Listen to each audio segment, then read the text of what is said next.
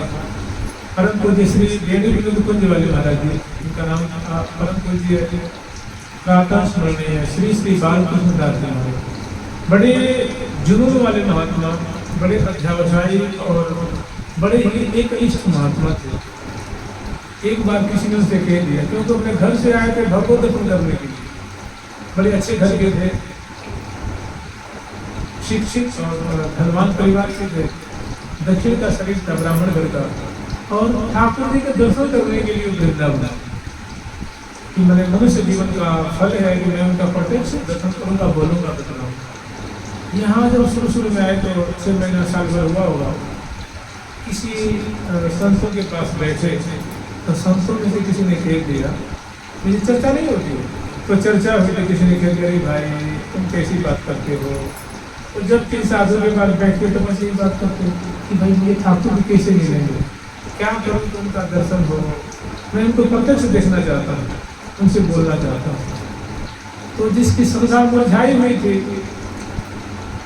तो ऐसे साधु मिल गए, वैष्णव मिल गए, मैंने कहा भाई कैसी बात करते, कल जी में दर्शन होता है क्या बोला। हाँ, ज्यादा से ज्यादा तो स्वप्न में बस दर्शन होगा, कली के प्राणी को उनको प्रत्यक्ष देखने का अधिकार ही नहीं है, स्वप्न तक दर्शन हो सकता है, ज्यादा दर्शन नहीं होगा। ये बात सुन करके, क्योंकि जो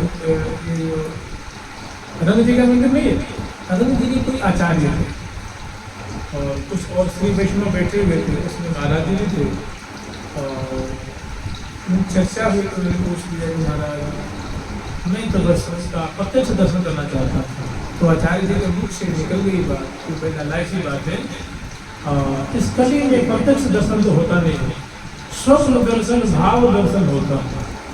हम तो महाराज उस समय 16-18 वर्ष की अवस्था होता मुश्किल से होती है। जिस कुटिया में कुटिया का दरवाजा बंद कर लिया, बहुत रात भर दिन भर रोते रहे कि जब दर्शन नहीं होते मेरा तो शरीर कहाँ बर्बाद हो जाएगा, शरीर का क्या फल मिला। अब उनका दर्शन नहीं हुआ, उनको आंखों से देखा नहीं, सुनते बड़ी सुंदर है, कोटि के अंदर ललित नारायण है, तो आंखें हैं कि बस उनके रूप माधुरी को पीते रहे। और एक आचार्य जी कह रहे कि दर्शन तो होगा नहीं। तो किसी साधक ने कहा कि महाराज वो तो जो नया साधक आया होगा तो कल से बोला कि आंखों नहीं सुन रहे हैं, तो फिर उन्होंने उनको बुलवा दिया और बुला कर कहा देखो भाई, फिर थोड़ा तसल्ली दी कि देखो ऐसी बात नहीं है, मैंने जो कह दी सो कह दी, लेकिन देखो मेरा जी को प्रत्यक्ष दर्शन हुआ था, ऐसे 2-4 संतों के नाम लिए, तब उनको कुछ तसल्ली हुई, फिर उनको संतुष्टि नहीं माना जी। फिर वो उस समय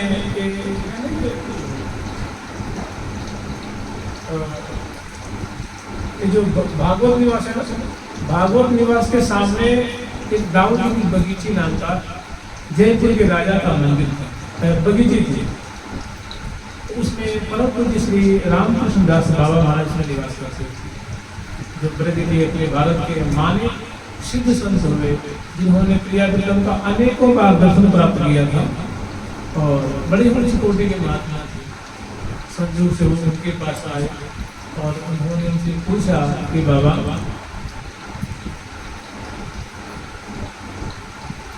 मैं हरे कृष्ण महामंत्र जाप करता हूँ,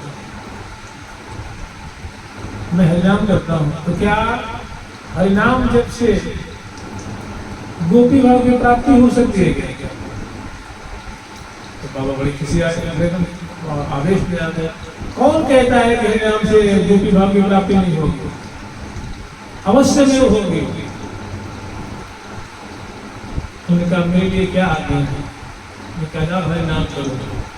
इतना संशय हमने सोचा कि उनको ऐसा लगे इन्होंने आज्ञा दे दी, सिद्ध संत की मुझे आज्ञा मिल गई। मैंने हरिनाम से क्या नहीं हो सकता है? प्रेम प्राप्त नहीं होगा, कि उनका दर्शन नहीं होगा, उनका प्रसन्न नहीं होगा, कि उनसे बोल नहीं पाओगे, कि बात नहीं कर पाओगे, सब कुछ हो जाएगा। गोपी भाव की प्राप्ति होगी, गोपी समूह में मिल जाओगे, उनकी सेवा प्राप्ति हो जाएगी। वो यही चाहते थे कि मुझे गोपी की प्राप्ति, गोपी भाव की प्राप्ति होगी। बाबा चरण सिंह जी पाया महाराज चल दिए नंदगांव। उसके बाद उन्होंने, कोई तो कहता है 7 साल, कोई कहता है 9 साल, कोई कहता है 6 साल, कोई कहता है 12 साल। आप 12 साल से भी तो लगभग 12 साल तक उन्होंने 3.5 लाख नाम जाप किए। ऐसी प्रेम मत दशा उसकी हुई, पागल ही सोचता पागल। आते हुए जाते हुए राह गिराली को पकड़ लेते थे, उनको ठाकुर ने दिखते थे तो राहगीर बड़ी मुश्किल से अपना पाँव छुड़ा पाता था उनसे। पाँव ही उसे पकड़ के ले उधर निकट जाते थे, नहीं आप ही कृष्ण हो, आप मुझे चल रहे हो, आप मुझे चल रहे हो, आप मुझे चल रहे हो। घंटों घंटों बिता कैसे अपना पीठ छुड़ा के हो जाता। एक बार ठाकुर जी से उद्धव क्यारी है ना नंदगांव के पास, वहाँ आए तो 3 दिन से आए थे ठाकुर जी। रात्रि में 12 बजे आते थे और गायों को चराते थे और पुनः मतलब बातचीत नहीं हो पाती थी। अंत में दर्शन हुआ तो पूछा कहाँ से आए? तो बरसाने से आ गए। तो ठाकुर जी दर्शन दिए, उनका जो स्वरूप था ना, जो गोपी स्वरूप, वो दर्शन, प्रिया जी का दर्शन हुआ और सदा सर्वदा के लिए करता था। मैंने देखिए नियम पूर्वक भजन किया, नागा नहीं होने दिया, एकदम जान जो छावर कर नहीं किया। तो यही ब्रज मंडल है, यही वृंदावन धाम है, यही नंदगांव है, यही के प्रत्यक्ष देखा, सुना, छुआ, बोला, बतलाया। और जब अखंड भजन नहीं करते हैं, छिन्न भिन्न भजन करते हैं और मनमानी करते हैं तो कुछ भी नहीं होता तो है, लेकिन जो संपूर्ण लाभ मिलना चाहिए वो लाभ, पूर्ण लाभ नहीं मिल पाता है। कुछ न कुछ बातें शेष रह जाती हैं। कहने का मतलब नियम पूर्वक करना, प्रतिदिन करना, बहुत काल तक करना, ये हमारे अभिष्ट को दिलाने वाला सक्षम होता है और हमारा अभिष्ट प्राप्त हो जाता है। सदा सर्वदा के लिए हम कृतार्थ हो जाते हैं। जुगल सरकार की लाडली लाल की, श्यामा श्याम की, वृंदावन धाम की जय हो। जुगल सरकार की जय जय श्री राधे, जय जय श्री राधे। प्यारी प्यारी प्रीतम प्यारी, प्यारी प्यारी प्यारी प्रीतम प्यारी, प्यारी प्यारी प्रीतम प्यारी, प्यारी प्यारी प्रीतम प्यारी, प्यारी प्यारी प्रीतम प्यारी, प्यारी प्यारी प्रीतम प्यारी, प्यारी प्रीतम प्यारी। लाडली लाडली जय माता प्यारी लाडली लाडली।